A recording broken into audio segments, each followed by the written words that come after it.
கிறிஸ்துவுக்குள் மிகவும் பிரியமானவர்களே, இயேசு கிறிஸ்துவின் நாமத்தில் உங்கள் யாவரையும் அன்போடு கூட நான் வாழ்த்துகிறேன். இந்த நாளிலும் தேவன் நம்மோடு கூட இடைப்பட விரும்புகிற ஒரு வார்த்தை சகரியா 4ஆம் அதிகாரம் 6ஆம் வசனம். அப்பொழுது அவர் செருபாபேலுக்கு சொல்லப்படுகிற கர்த்தருடைய வார்த்தை என்னவென்றால், பலத்தினாலும் அல்ல, பராக்கிரமத்தினாலும் அல்ல, என்னுடைய ஆவியினாலே ஆகும் என்று சேனைகளின் கர்த்தர் சொல்லுகிறார். இந்த வார்த்தையின் மூலம் நம் ஒவ்வொருவரோடும் கூட இன்றைக்கு ஆண்டவர் இடைப்படுகிறார். இன்னைக்கு ஒருவேளை உங்க வாழ்க்கையில எத்தனையோ காரியங்கள் இதனால இன்னும் முடியலையே, இந்த காரியத்தை இன்னும் நான் சாதிக்க முடியலேன்னு நீங்க யோசித்து கொண்டிருக்கலாம். ஆனா ஆண்டவர் இன்றைக்கு உங்களுக்கு ஒரு வாக்குத்தத்தத்தை தருகிறார். இது என்னுடைய ஆவியினாலே ஆகும் என்று சொல்லி சேனைகளின் கர்த்தர் உங்களுக்கு வாக்கு கொடுக்கிறார். அடுத்த வசனம் அதுல பார்க்கும்போது, பெரிய பர்வதமே நீ எம்மாத்திரம், செருபாபேலுக்கு முன்பாக நீ சமபூமி ஆவாய், தலைக்கல்லை அவன் கொண்டு வருவான், அதற்கு கிருபை உண்டாவதாக, கிருபை உண்டாவதாக என்று ஆர்ப்பரிப்பார்கள் என்றார். இன்றைக்கு ஒருவேளை மலை மாதிரி இருக்கிற எந்த பிரச்சனையா இருந்தாலும் ஆவியினால் நிரப்பப்பட்ட உங்களுடைய வாழ்க்கையில அந்த மலை கூட இன்றைக்கு சமபூமி ஆகிறதை நீங்கள் காண்பீர்கள். நிச்சயமா ஆண்டவர் சொன்னதுதான். செருபாபேலுக்கு என்ன வார்த்தையை சொல்றாரோ அதே வார்த்தை இன்றைக்கு நம் மீது கடந்து வருகிறது என்றால், இன்றைக்கு பர்வதம் போல நிற்கிற எல்லா மலைகளும் உங்களுக்கு முன்பாக அது சமபூமியாய் மாறுகிறது.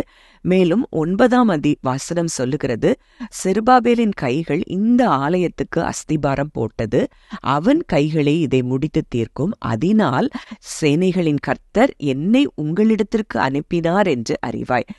இந்த வார்த்தை மூலம் இன்னொன்றை கூட நாம் அறிந்து கொள்ளலாம். நீங்க ஏதோ ஒன்றை துவங்கி இருப்பீங்க, ஆனா அதை முடிக்க முடியாம ஒருவேளை அது கால தாமதமாகி கொண்டே இருக்கிறத நான் பார்க்கிறேன். ஆனா இன்றைக்கு நீங்கள் எதை ஆரம்பித்தீர்களோ அதை நிச்சயமாய் செய்து முடிப்பீர்கள். உங்களுடைய கைகளே அதை செய்து முடிக்கும் என்று சேனைகளின் கர்த்தர் சொல்லுகிறார் என்பதுதான் நிஜம். ஆரம்பத்தின் நாளை யார் அசட்டை பண்ணக்கூடும்? அற்பமான ஆரம்பத்தின் நாளை யார் அசட்டை பண்ணலாம்? அடுத்த வசனம் அதை தான் சொல்லுது.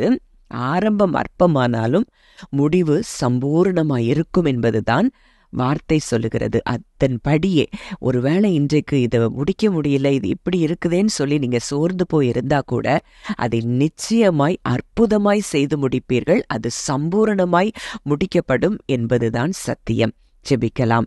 அன்பின் பரலோக தகப்பனே, நன்றியோடு உம்மை துதிக்கிறோம், ஸ்தோத்தரிக்கிறோம். அப்பா, இந்த நாளிலும் நீர் எங்களோடு இடைப்பட்ட உம்முடைய வார்த்தையின்படி தகப்பனே, பலத்தினாலும் அல்ல, பராக்கிரமத்தினாலும் அல்ல, என் கர்த்தருடைய ஆவியினாலே ஆகும் என்று அப்பா சேனைகளின் கர்த்தராகிய நீர் சொல்லுகிறபடியினால, ஆவியாயிருக்கிற உம்முடைய வார்த்தைகளினால ஆண்டவரே, இந்த காரியம் ஆண்டவரே எங்களுக்கு எல்லா காரியங்களும் எங்க வாழ்க்கையில கைகூடி வருகிறதற்காக நன்றி செலுத்துகிறோம்.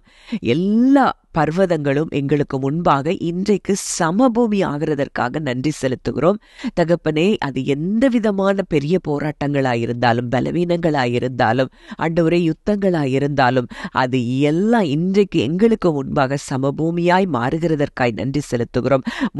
ஆண்டவரை ஆரம்பித்ததை முடிக்க முடியாமல் ஆண்டவரை போராடி கொண்டிருக்கிற உம்முடைய பிள்ளைகளுக்கு இன்றைக்கு உம்முடைய வார்த்தையை நீர் அனுப்பி இருக்கிறீர். தகப்பனே, இந்த நாள்ல இருந்து தடைப்பட்டு நிற்கிற அவங்க ஆரம்பித்ததை ஆண்டவரை தொடர்ந்து செய்யக்கூடிய கிருபையை உம்முடைய ஆவியினாலே அவர்களுக்கு நீர் தருகிறீர். தகப்பனே, வெற்றியாய் எல்லாவற்றையும் செய்து முடிக்கக்கூடிய கிருபையை உம்முடைய பிள்ளைகளுக்கு நீர் தருகிறபடியினால் நன்றி செலுத்துகிறோம். உம்முடைய அன்பின் கரங்களுக்குள்ள அப்பா, இதை கேட்கிற ஒவ்வொரு பிள்ளைகளையும் நான் ஒப்புக் கொடுக்கிறேன். இந்த வார்த்தையின்படி கர்த்தர் நீர் ஒவ்வொருவரையும் ஆசீர்வதிக்கிறதற்காய் நன்றி செலுத்துகிறேன். துதி கன மகிமை யாவையும் இயேசு ஒருவருக்கே செலுத்துகிறோம். கர்த்தரும் மீட்பருமாகிய இயேசுவின் மூலம் கேட்கிறோம், ஜீவனுள்ள நல்ல பிதாவே, ஆமேன்.